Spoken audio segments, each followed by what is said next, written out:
ಕಾಪು ಹೊಸ ಮಾರಿಗುಡಿ ಅಭಿವೃದ್ಧಿ ಸಮಿತಿಯ ಯುನೈಟೆಡ್ ಸ್ಟೇಟ್ಸ್ ಆಫ್ ಅಮೆರಿಕಾ ಅಂತಾರಾಷ್ಟ್ರೀಯ ಘಟಕವನ್ನು ಯುಎಸ್ಎ ಸಮಿತಿಯ ಅಧ್ಯಕ್ಷ ಅಖಿಲ ಅಮೆರಿಕಾ ತುಳು ಅಸೋಸಿಯೇಷನ್ನ ಸಂಸ್ಥಾಪಕ ಭಾಸ್ಕರ್ ಶೇರಿಗಾರ್, ಬೋಸ್ಟನ್ ಶೈಲಶ್ರೀ ಶೇರಿಗಾರ್, ಕಾಪು ಹೊಸ ಮಾರಿಗುಡಿ ಅಭಿವೃದ್ಧಿ ಸಮಿತಿಯ ಅಧ್ಯಕ್ಷ ವಾಸುದೇವ ಶೆಟ್ಟಿ ಅವರು ಅಮೆರಿಕದ ಬೋಸ್ಟನ್ನಲ್ಲಿ ನೂತನ ಸಂಘವನ್ನು ಉದ್ಘಾಟಿಸಿದರು. ಪ್ರಸ್ತಾವನೆಗೈದ ಕಾಪು ಹೊಸ ಮಾರಿಗುಡಿ ಅಭಿವೃದ್ಧಿ ಸಮಿತಿಯ ಅಧ್ಯಕ್ಷ ಕೆ ವಾಸುದೇವ ಶೆಟ್ಟಿ ಮಾತನಾಡಿ, ಪ್ರಪಂಚದಾದ್ಯಂತ ಅಪಾರ ಸಂಖ್ಯೆಯ ಭಕ್ತರನ್ನು ಹೊಂದಿರುವ ಕಾಪು ಮಾರಿಗುಡಿ ದೇವಸ್ಥಾನ ಸಮಗ್ರವಾಗಿ ಜೀರ್ಣೋದ್ಧಾರವಾಗುತ್ತಿದೆ.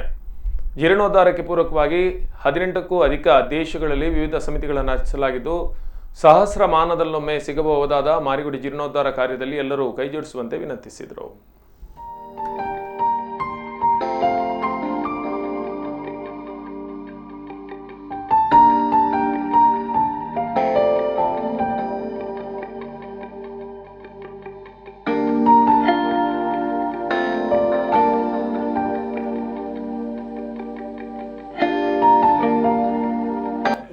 ಟ್ಯೂಸ್ಡೇ ಅಮ್ಮಗೆ ಬೀದು ಪ್ರಾರ್ಥನೆ ಮಲ್ಪದಾಗಿಲ್ಲ.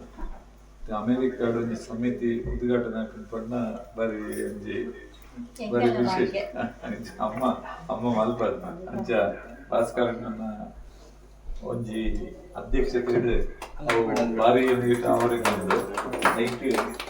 ಐಕೆ ಸಾತ್ ಅದು ಈರ್ಲ ಅಮ್ಮನ ಮೇನ್ ಅಂಚ ಅದು